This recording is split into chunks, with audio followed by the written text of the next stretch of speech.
Son fenómenos misteriosos que han capturado la imaginación de los que creen en los ovnis e impulsado investigaciones gubernamentales secretas. Era un objeto gigantesco, de 300 metros de diámetro, e hizo unas maniobras muy extrañas. Pero estos no son los fenómenos paranormales que tanta publicidad reciben en Estados Unidos. Estos avistamientos de ovnis ocurrieron en un país que durante años ha vivido en el mayor de los secretos. Aunque no lo reconozcan, el gobierno y el ejército rusos se toman estos fenómenos muy en serio. Han estado mintiendo a su propia gente. OVNIs en la Unión Soviética. Mayo de 2002. En una región remota situada a 150 kilómetros de Moscú, un equipo de investigadores del Kosmopoisk, un grupo que estudia avistamientos de ovnis, busca señales de actividad extraterrestre. Vamos a adentrarnos en el bosque. Según la gente de los alrededores, ese es el destino al que se dirigen distintos tipos de ovnis. Los ufólogos soviéticos empezaron a actuar en los años 60. Aseguran que durante décadas, miles de ciudadanos han sido testigos de la aparición de objetos inexplicables en el cielo de Rusia.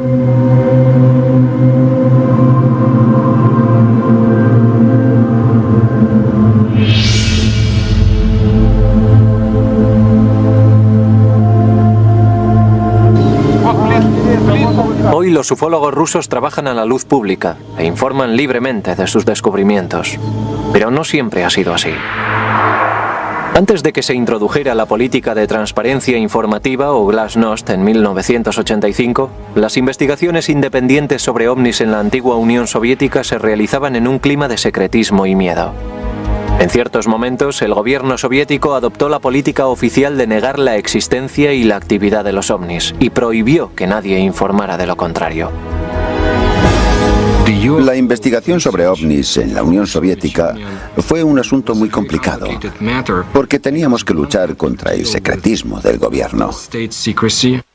Mientras tanto, el gobierno soviético desarrollaba sus propias investigaciones secretas sobre ovnis. Sabemos que el gobierno ruso estudió los ovnis en secreto durante 40 años. Sabemos que se lo tomaron muy en serio. También sabemos que ha habido varios intentos, incluidos algunos muy recientes, de correr un velo sobre este tema y decir, es todo una gran mentira. Los resultados de la investigación más exhaustiva sobre el fenómeno ovni realizada en secreto por el gobierno soviético se hicieron públicos en el año 2000. La investigación empezó en 1978 y se extendió durante 13 años. El equipo de investigadores estaba formado por científicos y expertos militares y era totalmente clandestino. La colaboración entre la Academia de Ciencias y el Ministerio de Defensa no se hizo pública. Nadie reconoció oficialmente la existencia de esos estudios en los que participaron organizaciones secretas. La investigación debía tener un carácter secreto. El coronel Boris Sokolov fue el coordinador de la investigación. Poco después de la caída de la Unión Soviética se reunió con el periodista estadounidense George Knapp. Sokolov nos dijo que al igual que ocurría en Estados Unidos, entre el 90 y el 95% de estos casos podían tener una explicación lógica, pero el 5 o 10% restante no podía explicarse con tanta facilidad. El estudio soviético, de 13 años de duración, investigó algunos de los avistamientos más sorprendentes de la historia de Rusia. En 1968, un cámara que grababa el vuelo de prueba de un caza soviético vio un gran objeto triangular en el cielo. Enfocó el objeto con su cámara y lo grabó.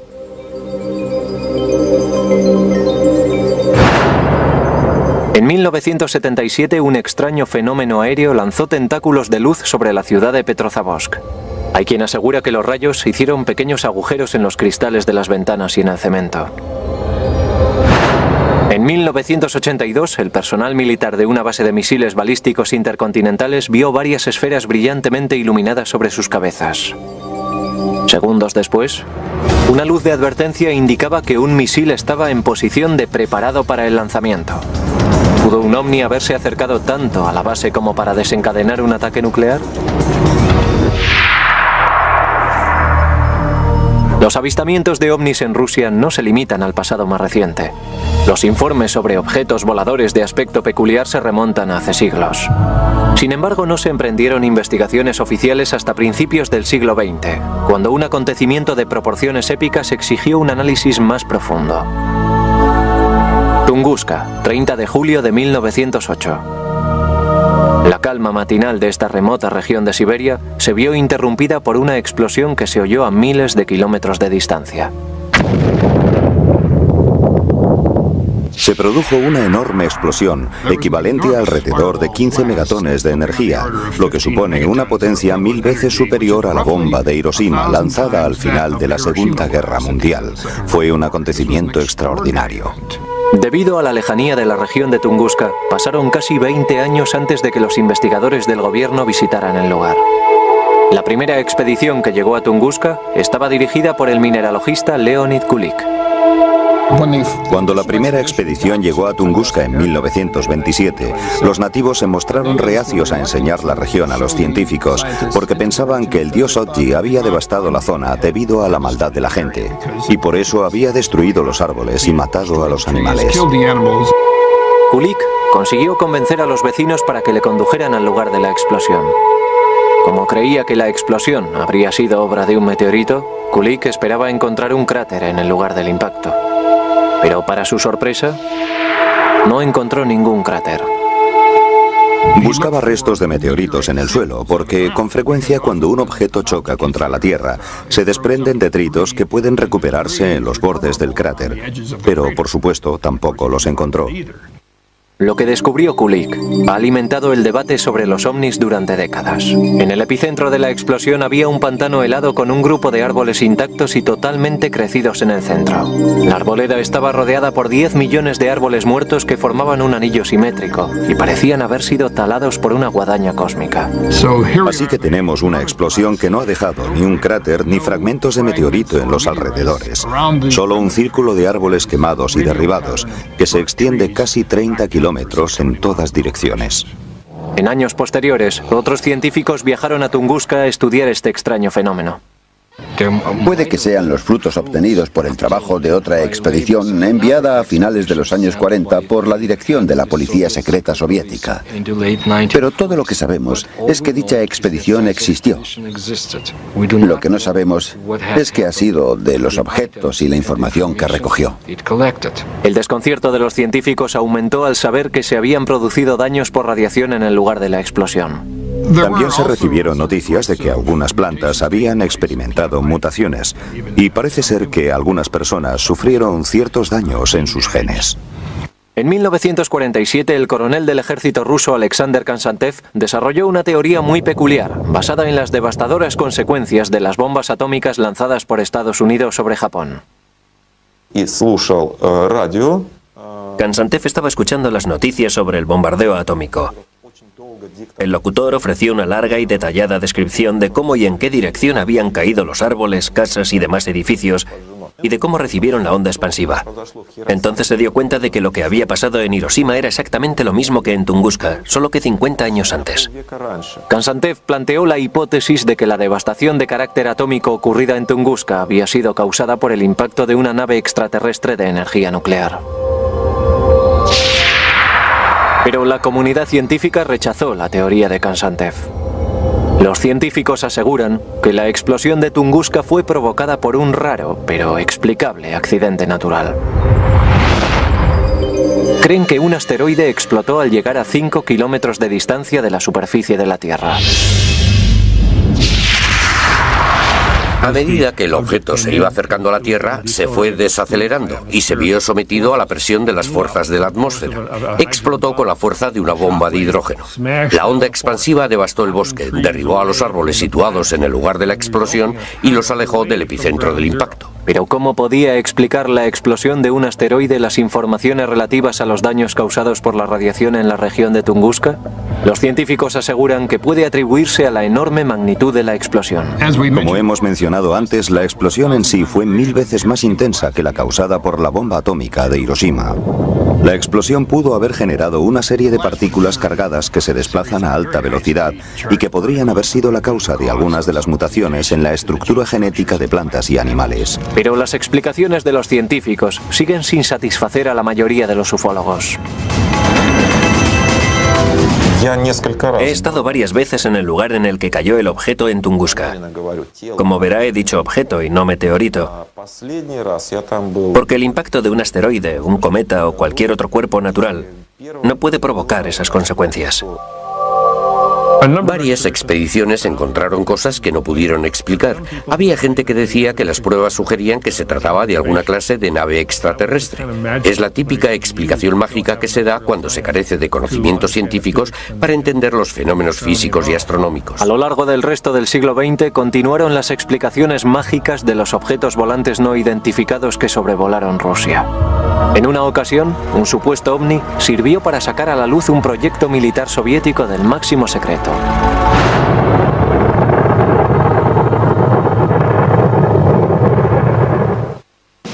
Estamos en 1948. La Segunda Guerra Mundial ha terminado, pero la Guerra Fría acaba de empezar. El líder soviético Joseph Stalin ha iniciado el bloqueo de Berlín e insta a sus científicos a desarrollar un arma nuclear que rivalice con la bomba atómica estadounidense. Hay quien asegura que fue durante este periodo cuando Stalin empezó a interesarse por los ovnis. Se dice que su interés creció debido a los informes recibidos sobre un fenómeno ovni que tuvo lugar en Roswell, Nuevo México. En 1947, el estado de Nuevo México era un nido de espías soviéticos porque allí estaba destacado el escuadrón de bombarderos 509. Parece ser que Stalin ordenó a Sergei Korolev, el fundador del programa espacial soviético, que analizara la información relativa al supuesto accidente de Roswell y le comunicara sus conclusiones. El señor Korolev llegó con una respuesta. Sí, los ovnis existen. Y no representan una amenaza inmediata. Tras evaluar toda información que había recopilado sobre Roswell y los ovnis, Korolev llegó a la conclusión de que los ovnis existían y que parecían ser naves controladas por seres inteligentes. Eso es lo que le dijo a Stalin, quien a su vez le dijo que era la misma conclusión a la que habían llegado sus otros investigadores. Aunque no existen pruebas concretas de la conversación, varias agencias científicas soviéticas empezaron a investigar el fenómeno ovni en los años posteriores. Stalin, tras recibir la información sobre Roswell y los ovnis en general, hizo básicamente lo mismo que habían hecho los norteamericanos. Oficialmente negó la existencia de los ovnis, pero tenía un grupo de científicos de alto nivel investigando el fenómeno ovni que informaba de sus descubrimientos a oficiales del ejército, todo ello de forma secreta. También se ocultaron al público los informes sobre ovnis recopilados por los pilotos de las fuerzas aéreas soviéticas. Entre mediados de los 50 y mediados de los 60, los pilotos informaron aproximadamente de 15.000 avistamientos de ovnis. Es muy difícil encontrar un piloto que haya volado durante muchos años y que no haya visto un ovni. La mayoría de esos avistamientos tienen una explicación lógica. En unos años de desconfianza entre ambas superpotencias eran habituales los vuelos de aviones y globos espías estadounidenses sobre cielo soviético. Pero el periodista de investigación George Knapp considera que algunos de los avistamientos de los pilotos no son tan fáciles de explicar. Hubo 40 ocasiones en las que aviones de guerra soviéticos recibieron órdenes de perseguir a ovnis. No estamos hablando de inversiones de temperatura, ni de globos meteorológicos, ni de bolsas de gas. Estamos hablando de naves flotando sobre el espacio aéreo ruso. A pesar de que los pilotos seguían informando de la presencia de objetos extraños en el cielo, ninguno pudo ofrecer pruebas tangibles que apoyaran sus declaraciones. Pero en 1968 las cámaras grabaron un supuesto avistamiento ovni sobre el cielo de Riga, Letonia. Mientras el equipo de filmación de una película de propaganda grababa el vuelo de prueba de un caza de intercepción, el piloto notó que un objeto extraño volaba a gran altura.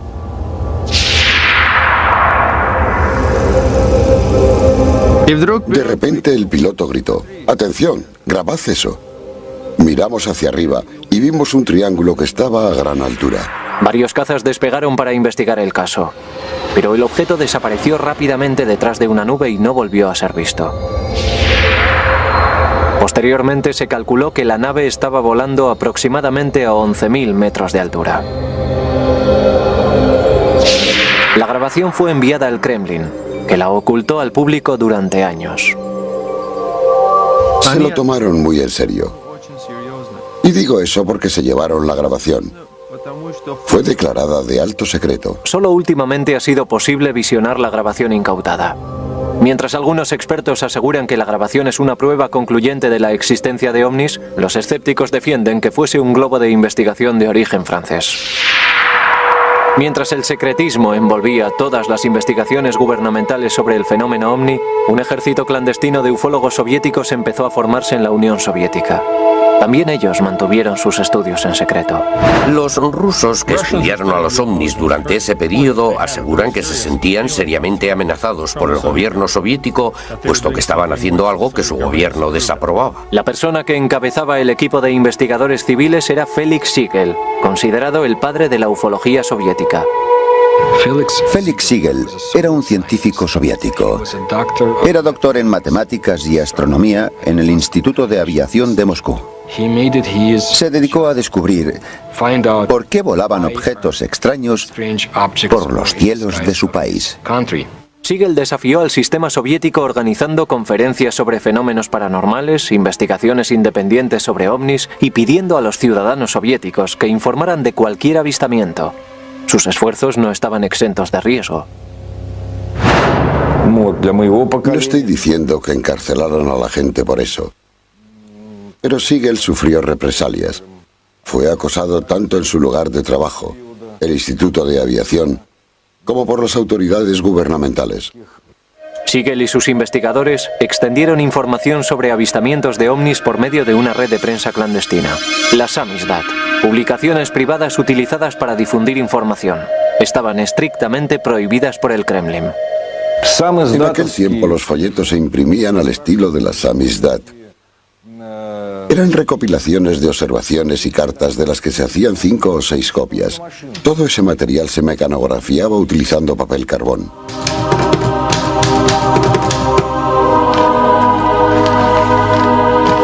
Las publicaciones Samizdat las distribuían mensajeros de confianza que llevaban las copias en secreto de una persona a otra.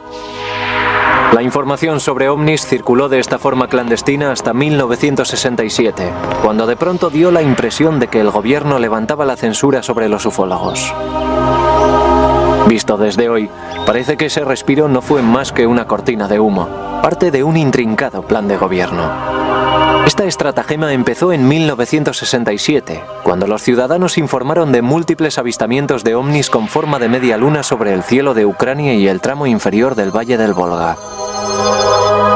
También se vieron en lugares situados tan al sur como las montañas del Cáucaso, donde muchos astrónomos que trabajaban en observatorios del Cáucaso vieron esos objetos en forma de media luna volando horizontalmente desde el oeste al este. Por razones desconocidas en la época, el gobierno permitió que la prensa cubriera la noticia y alentó el desarrollo de estudios independientes sobre los avistamientos. Felix Siegel recibió autorización del gobierno para formar un comité de investigación integrado por más de 200 expertos científicos y militares. En octubre de 1967 se reunieron en la sede central de los pilotos y cosmonautas en Moscú. Su objetivo era establecer la causa de los avistamientos masivos. El comité de Siegel pidió a los ciudadanos soviéticos por prensa y televisión que comunicaran cualquier información sobre los ovnis. Por primera vez en la historia de Rusia, parecía que se podía hablar libremente sobre ellos.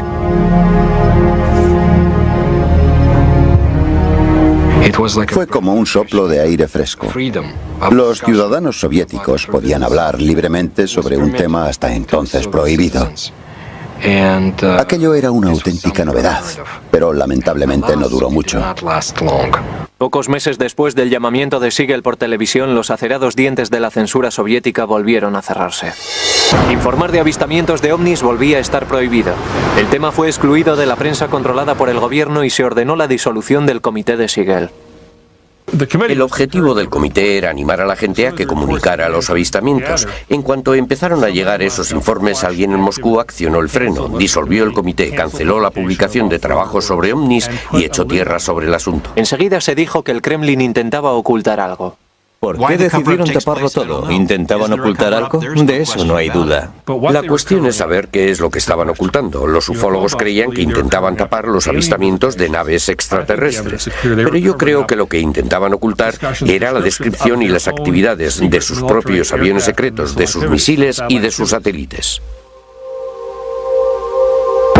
El científico y asesor de la NASA James Ober llegó a esta conclusión en 1977 después de estudiar los patrones de lanzamiento de las naves espaciales soviéticas y compararlos con los datos de los avistamientos de 1967. Según él, los objetos en forma de media luna avistados en el cielo no eran de naturaleza extraterrestre, sino que podían ser atribuidos a las pruebas secretas de un nuevo misil soviético.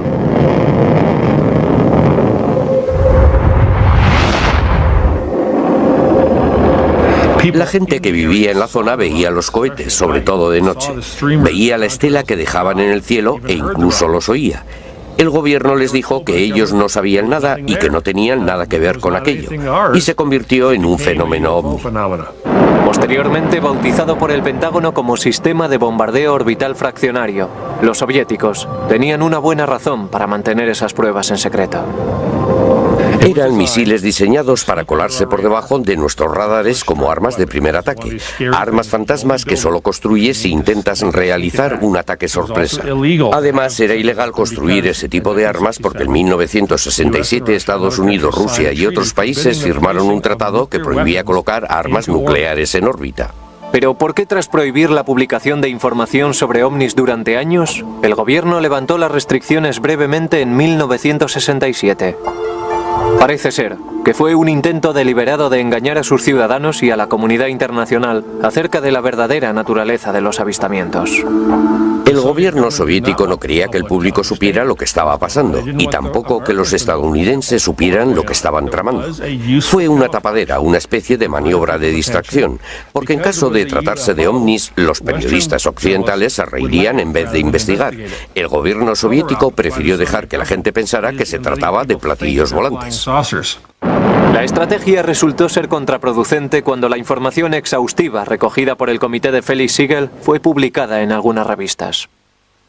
El gobierno soviético se dio cuenta de que esas revistas estaban publicando sus secretos militares. No estaban descritos con total exactitud, pero sí eran lo bastante precisos como para servir a la CIA si caían en sus manos. El gobierno ruso dijo "Dios mío" y prohibió la publicación de informes sobre ovnis. Durante 10 años se dejó de hablar públicamente sobre ovnis. Pero eso cambió en 1977, con la aparición de un objeto de aspecto extraño sobre cielo soviético que fue visto por miles de asombrados ciudadanos. Se transformó en una especie de medusa de luz que emitía rayos sobre la ciudad por medio de sus tentáculos. 20 de septiembre de 1977. Antes de que salga el sol en la pequeña ciudad portuaria rusa de Petrozavodsk, una espectacular exhibición de luces aéreas ilumina el cielo. Este hecho se convertiría en uno de los avistamientos ovni más estudiados de la historia soviética. El fenómeno de Petrozavodsk es uno de los fenómenos anormales más importantes que ha tenido lugar en nuestro país. Aproximadamente a las 4 de la mañana, civiles y personal militar vieron enormes apariciones en forma de estrella brillando en el cielo. Mientras volaba por el cielo parecía acercarse a la ciudad y luego se desvió hacia el horizonte. La gente que estaba en la calle vio una especie de medusa brillante cuyos tentáculos salían de un núcleo brillante en forma de platillo volante. El impresionante espectáculo duró aproximadamente 10 minutos. Los testigos aseguraron que el avistamiento fue acompañado por una serie de sucesos extraños que ocurrieron en el suelo. Se informó de todo tipo de fenómenos. Olía a ozono, los ordenadores se bloquearon y los conductores perdieron el control de sus vehículos. Puede que el fenómeno más difícil de explicar fuera la aparición de agujeros perfectamente cortados en las ventanas y rocas de la ciudad. No hay ninguna explicación para ese hecho, pero la conexión es directa en cuanto a parámetros temporales. No había agujeros antes del avistamiento, aparecieron después. Era imposible negar el avistamiento de Petrozavodsk, puesto que los testigos se contaban por miles. Aunque el avistamiento seguía constituyendo un misterio para los ciudadanos soviéticos, el asesor de la NASA James Over no tardó en descubrir su origen. Debido a mi relación con el programa espacial y a mi conocimiento de satélites y cohetes, pude descubrir lo que pasaba en cuestión de horas. Esa mañana se produjo el lanzamiento de un cohete desde un centro espacial secreto situado al norte de Moscú, en el mismo instante en que la gente veía el ovni. La imagen con aspecto de medusa fue provocada por el lanzamiento del satélite espía Cosmos 955. Los rayos del sol que estaban a punto de salir, al iluminar por detrás la estela del cohete, produjeron el efecto de la medusa con tentáculos observada por los testigos.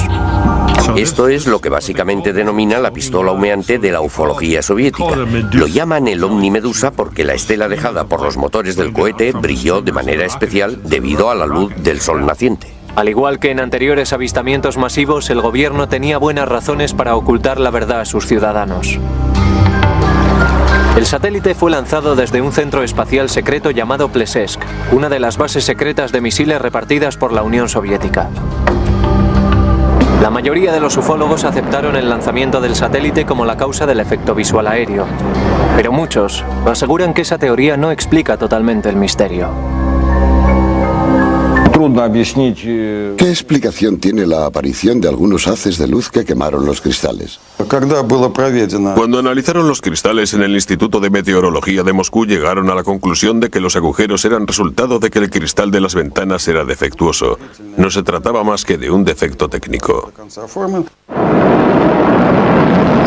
No creo que el lanzamiento de un satélite militar secreto explique los agujeros producidos en los cristales. Mi opinión personal es que esos efectos no fueron obra de ninguna tecnología humana. Se redactaron algunos informes que hablaban de agujeros perforados en ventanas y en piedras del pavimento. He visto esos informes y no puedo explicarlo. Todos esos fenómenos e informes adicionales son típicos de lo que ocurre cuando la gente ve algo asombroso en el cielo y mira a su alrededor buscando pruebas que corroboren lo que ha visto. La mayoría de las veces son irrelevantes e imaginarias. Es posible que los agujeros misteriosos no puedan ser explicados jamás, pero el avistamiento de Petrozavodsk tuvo consecuencias mucho más profundas en el seno del Kremlin. El resultado final de este avistamiento fue la decisión del gobierno soviético de crear un programa secreto para estudiar a los ovnis. En las semanas que siguieron al avistamiento de Petrozavodsk, varios países europeos, preocupados por la naturaleza del hecho, pidieron explicaciones a la Academia de Ciencias Soviética. En respuesta, la Academia de Ciencias solicitó permiso al Kremlin para iniciar una investigación de máximo secreto sobre sucesos anómalos. Aunque eran conscientes de que la mayoría de estos sucesos no eran de naturaleza paranormal, los científicos admitieron en su solicitud que no podían proporcionar una base científica a todos los avistamientos de ovnis.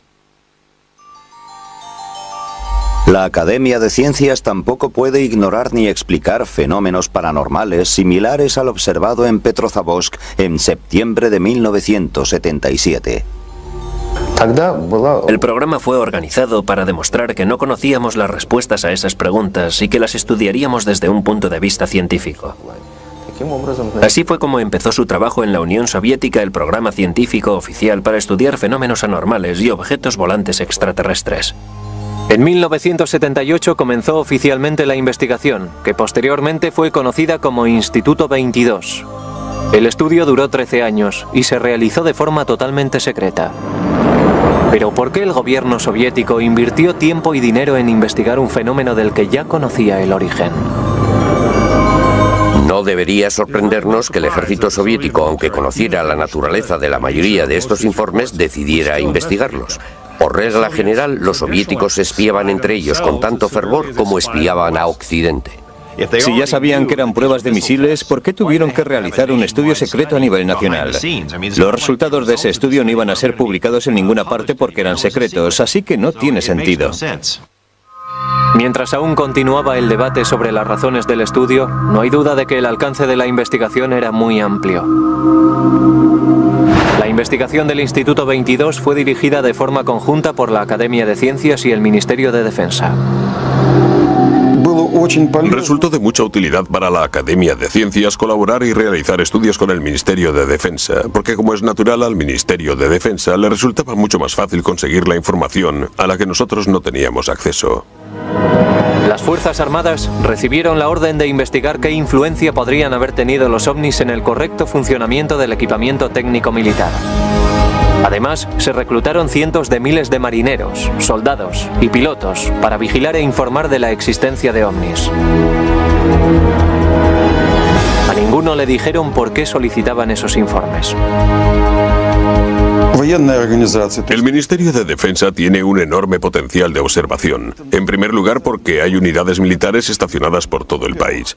En segundo lugar, porque a diferencia de las organizaciones civiles, una orden del Ministerio de Defensa es suficiente para convertir a todos los soldados en observadores potenciales. Y eso es lo que hicieron. Todas las unidades del vasto imperio soviético tuvieron que participar en este estudio. Debían investigar a fondo cualquier ovni, objeto anómalo, bola de luz o figura extraña que se formara en el cielo. Se aleccionó a los científicos para que investigaran la naturaleza física de cualquier supuesto fenómeno paranormal.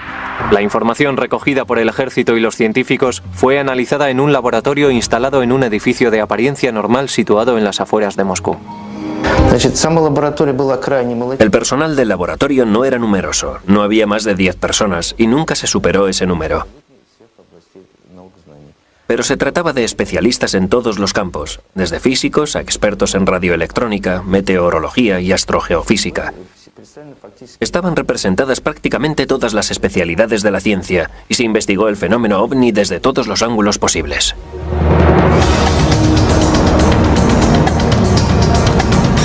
Seis años después de iniciada la investigación, el Instituto 22 recibió la orden de estudiar un hecho que pudo haber tenido consecuencias mundiales. Un supuesto fenómeno ovni había colocado al mundo al borde de una guerra nuclear.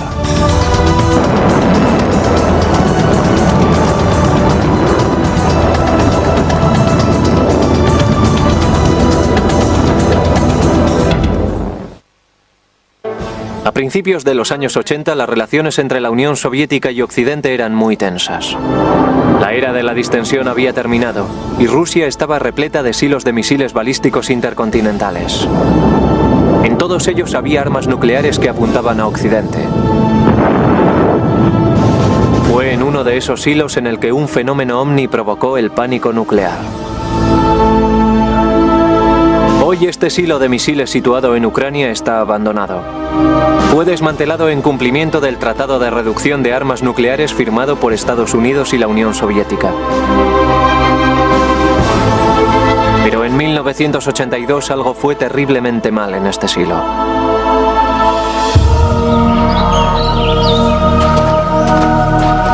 Todo empezó aproximadamente a las 6 de la tarde, cuando los soldados y los habitantes de la vecina ciudad de Bielorukrovich vieron un objeto extraño en el cielo del atardecer.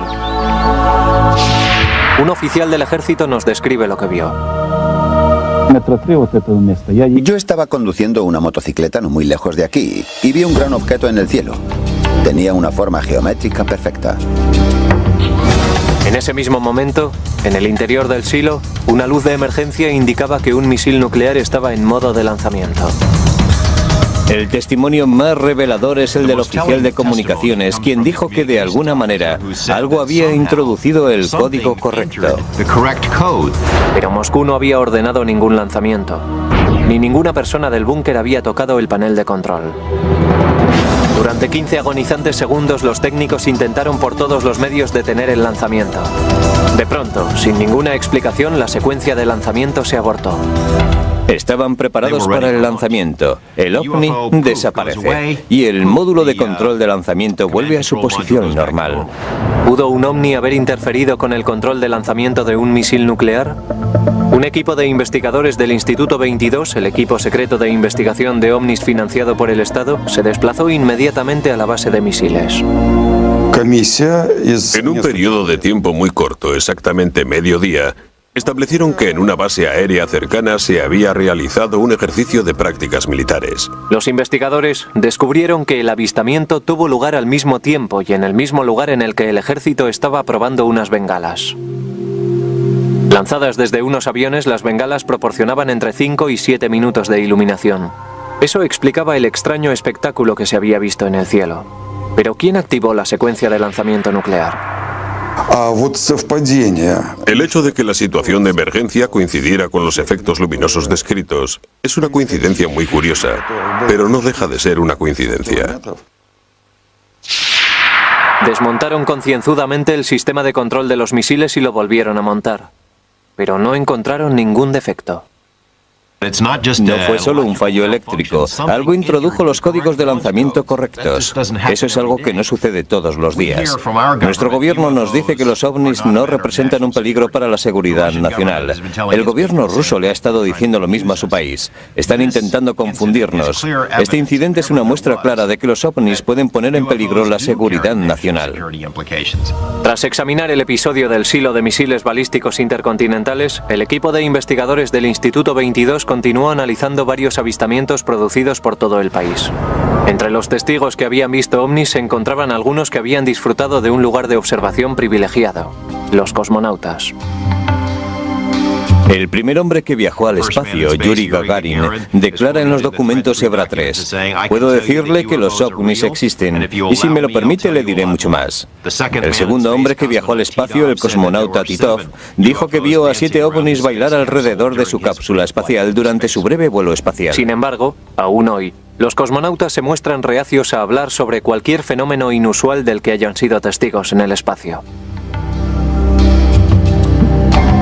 Es el miedo al ridículo. La carrera de un cosmonauta puede verse afectada si informa de un avistamiento y se toma en serio lo que ha visto.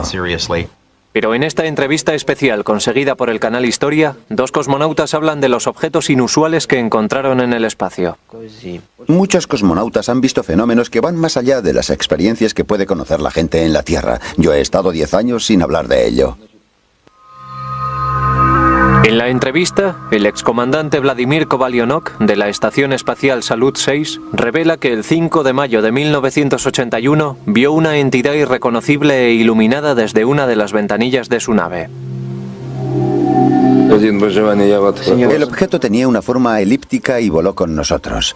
Volaba en línea recta, hasta que se produjo una especie de explosión que produjo una luz dorada bellísima. Después se produjo una segunda explosión y aparecieron 2 esferas, pero ya no pudimos ver más porque entramos en la oscuridad de la sombra de la Tierra. En la misión Mir de 1991, el cosmonauta Miu Samaranov consiguió grabar en vídeo un objeto extraño durante una operación rutinaria de acoplamiento.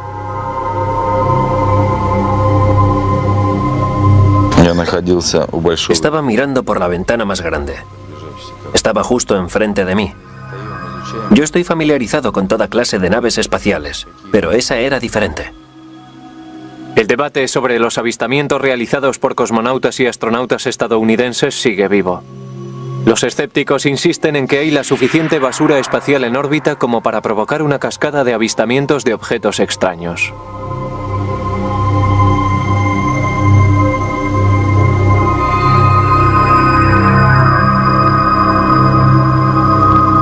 Mientras los cosmonautas seguían con sus vuelos espaciales, la Unión Soviética experimentó muchos cambios en la década de los 90. Tras el derrumbamiento de las murallas del comunismo, el ufólogo estadounidense George Knapp viajó a Rusia con la esperanza de descubrir los secretos que ocultaban los soviéticos sobre encuentros con extraterrestres. Lo que encontró fue sorprendente. Conseguimos acceder a cientos de páginas de información clasificada.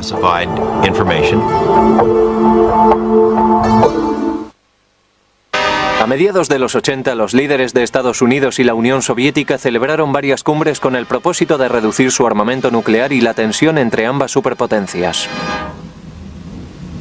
Poco después de una de esas reuniones, el presidente Ronald Reagan declaró que Mikhail Gorbachev y él habían hablado sobre los encuentros con extraterrestres.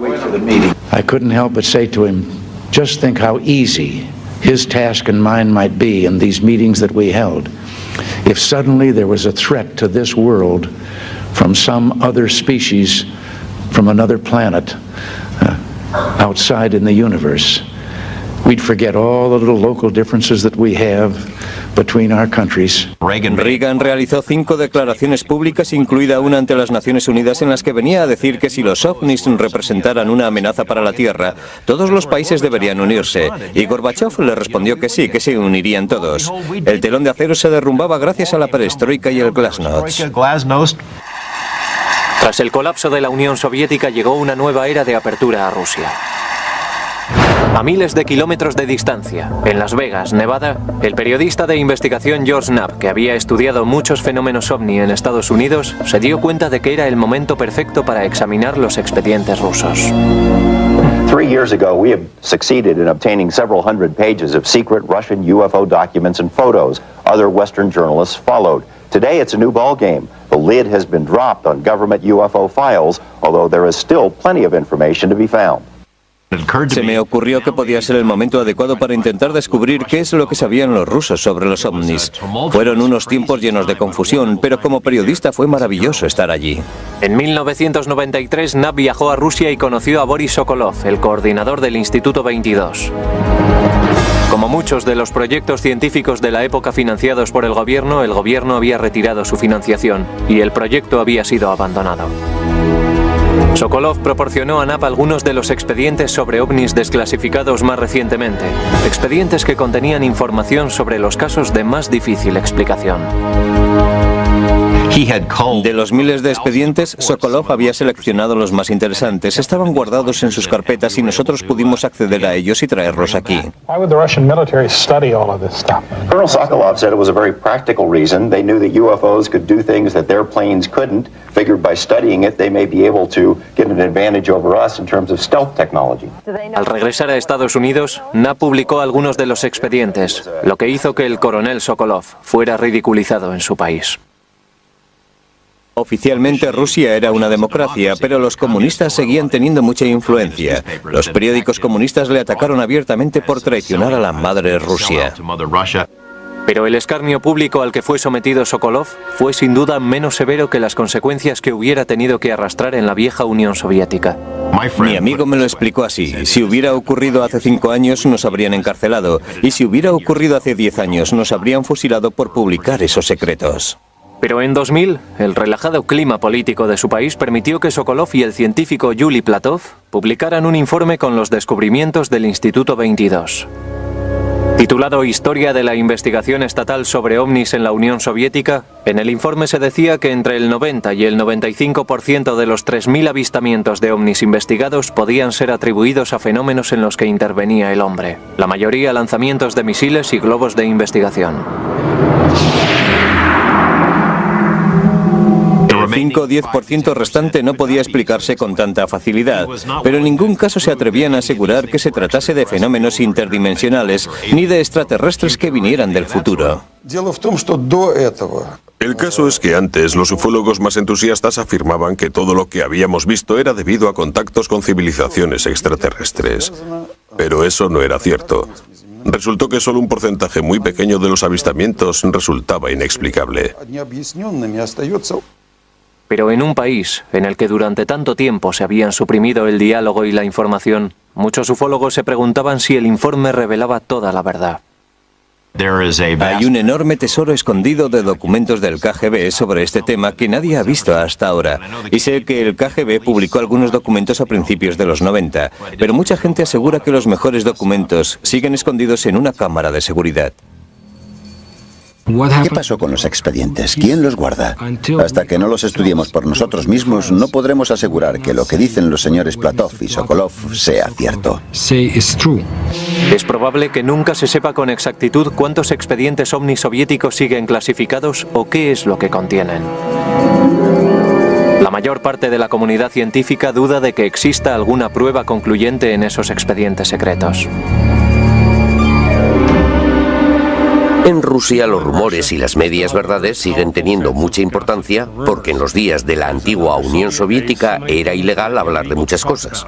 Así que sustituyeron la realidad por una mitología muy rica. Los ovnis formaron parte de esa mitología y aún hoy sigue siendo un tema muy importante. Pero muchos entusiastas del fenómeno ovni se muestran escépticos. Siguen creyendo que existe la prueba que demuestra el encuentro con extraterrestres y que esa prueba continúa oculta.